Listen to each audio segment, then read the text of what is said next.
Hi, Michelle. So I'm just going to go through the couple of questions you sent in. So the first one was about the panel not actually updating. It's not actually pulling in the email address to update the panel. The reason for this is it's working in the first one, like you say, but the problem is that in the survey flow, we are carrying over the embedded data field recipient email into the second survey. But what you actually have piped in as the value here is actually the question text. It's not the email that they're actually entering. So instead of this question text pipe text, what we need is insert pipe text, survey question, re-enter your email address below, and not the question text, but the re-enter your email address below, and you'll see it says choice text entry value, which is the value they actually enter as their email. So that will fix, because looking at the other survey, it's definitely set up correctly. So once you actually change this, the panel should update correctly. So on to the next question, which is it possible to delete entries in a panel or contact list? So yes, if we go into contacts here,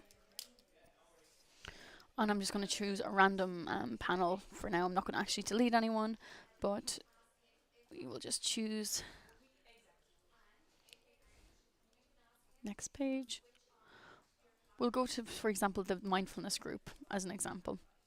In here, you can select as many as you want along here. And then with selected items, delete, or you can opt them in or out. So you can just select the ones you want to delete along the left-hand side, or select all by clicking here.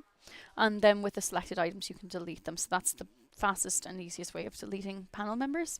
Your third question, I will address in a separate video because it is a long process, so I'll just have to talk through that step by step. And then going to your most recent one, which is the quota problem. So I'll just go back to the project. I had to play around in here, and I can't see what the issue is. I can see the invalid quota thing, but that is only if there is actually invalid logic in here. So that is actually in the second survey, so bear with me for 1 second.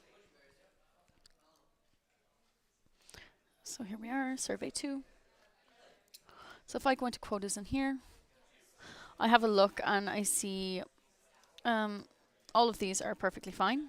When I go to add a new quota, and I say if embedded data, so if I leave this the way it is, it will say the quota has invalid logic because there's no field name and there's no value in here.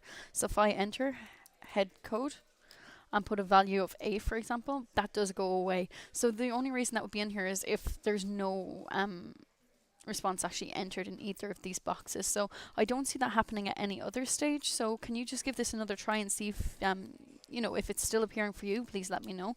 But it should go away as soon as you actually enter something into the boxes for the quota. So I hope that answers your 3 questions. I'll go ahead and start making the other video right now and send it on to you as soon as I'm done. But if you do have any other questions, just let me know.